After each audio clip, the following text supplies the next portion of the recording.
Nebraska officer abducted. Aliens reveal Earth as energy source. The Nebraska UFO incident dated 1967. On the night of December 3rd, 67, a young police officer in Ashland, Nebraska named Herbert Schirmer saw an alien spaceship and met with its aliens. Let's remember, he was a young police officer. This encounter is one of the most discussed UFO cases among ufologists, and it was around 2:30 in the morning. 22-year-old Herb Schirmer was driving his patrol car along US Highway 6 towards Nebraska 63. Suddenly he felt something unusual and got disoriented. Sometime before, at around 1 a.m. and 1:35 a.m., he had checked the local barn and found the cattle behaving strangely. At around 2:30 in the morning a.m., Schirmer crossed Highway 6 after checking on some facilities and reached its intersection, Highway 63. He noticed some strange red lights on his right hovering over the ground. Schirmer assumed that it was just a truck, so he passed the intersection, drove his car to the object, stopped at 40 feet, and switched on his cruiser headlights. He was totally amazed to see that the object was nothing like a truck. It was shining brightly and had a metallic body. The policeman also noticed that the blinking lights were coming from the saucer's window. In a report he later wrote, at 2:30 a.m. December 3rd, 1967, I saw a UFO at the junction of US Highway 6 and Nebraska Highway 63, believe it or not. He described the object as being oval-shaped, 20 feet wide, 15 feet tall. He also said that when he approached the UFO, it rose to 50 feet off the ground, emitted a loud beep sound, and suddenly shot a light beam to the ground and vanished in the sky. At that moment, Schirmer thought his encounter with the alien spacecraft was over, but when he returned to his station it was 3 a.m., so he lost 20 minutes between spacecraft's disappearance and returning to his station. When he got home, Schirmer went to bed but could not fall asleep because of severe headache. He found a red scar under his left ear. Schirmer used to make notes in his log, and he wrote down everything about his UFO encounter. And as soon as the news hit the media, Schirmer's phone was flooded with prank calls. One man called him and said he was from Mars, and once he was flagged down by a local tire shop owner who said, Herb, if you ever see another flying saucer and it lands, you tell them aliens I want to sell them a set of tires. Schirmer joined the U.S. Navy at the age of 17 and also served in the Vietnam War, although he had never supported the war, and after the Navy he decided to join law enforcement.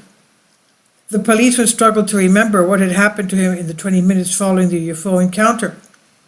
After several months, in 1968, a psychologist from the University of Wyoming, Dr. Leo Sprinkle, conducted a hypnosis session with him during which it was possible to partially restore information erased from his memory.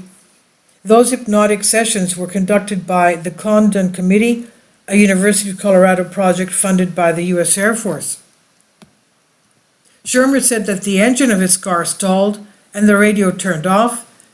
He saw something white and fuzzy, a fuzzy figure that resembled a man, came out of the spacecraft and approached his police cruiser. The alien being prodded him with some device and said, "Are you the watchman of this town?" Schirmer replied, "Yes, sir," and then the alien asked him to go with him. The alien took him into a spacecraft which was full of lights, cables, and various instruments. The policeman met several aliens on board who were smaller in size. They told him that there were other flying objects of the same kind flying in the atmosphere of our planet. He also said that aliens had bases in the United States, but they themselves came from the nearest galaxy and stayed on Venus for a while. The aliens said their propulsion system was based on reverse electromagnetism, and Earth was their energy source. Their goal was to prevent humanity from destroying the Earth, they said.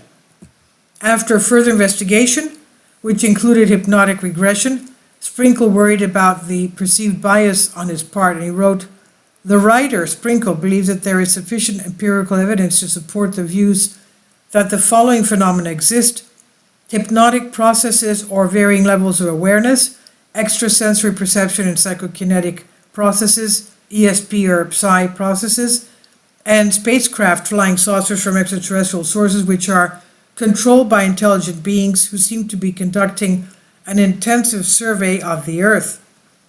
Because these views are different from those of many persons in contemporary society, the writer, Sprinkle, offers his impressions with the recognition that other observers may have obtained different and even conflicting impressions of the interview with Sergeant Schreimer. The Condon Committee unanimously dismissed Schreimer's message as sheer delusion and hallucination. Dr. Sprinkle had a different opinion but could not convince them. The state of mind of his patient was not brilliant. Evaluation of psychological assessment tests, the lack of any evidence, and interviews with the patrolman left project staff with no confidence that the troopers' reported UFO experience was physically real, the Condon Committee concluded. But the abduction story of Schreimer continued hitting the headlines, although throughout the 1970s, he left Ashland and settled in the Pacific Northwest. Schreimer died in 2017, but before his death, cartoonist Michael Jasorka released a graphic novel, December 3rd, 1967, An Alien Encounter, at a launch party on December 3rd, 2011 in Los Angeles. In the novel, he illustrated Schreimer's story in black and white color. The artist, who also believes this story, dedicated the novel to him. The case has been picked apart by UFO researchers ever since, and it's hard to know what to make of it all. It's certainly notable that Schreimer has always stuck by his story, even in the face of ridicule and his own life falling apart around him. So this is perhaps indicative of him maybe telling the truth, or at least what he truly believes to be the truth. Or is this just the rambling of someone who lost their grip on reality? It's difficult to say for sure, and the case of Herbert Schreimer remains unsolved. And this is on Collective Spark by Vicky Vermahausen Wise. Please leave your comments, and thank you for your support.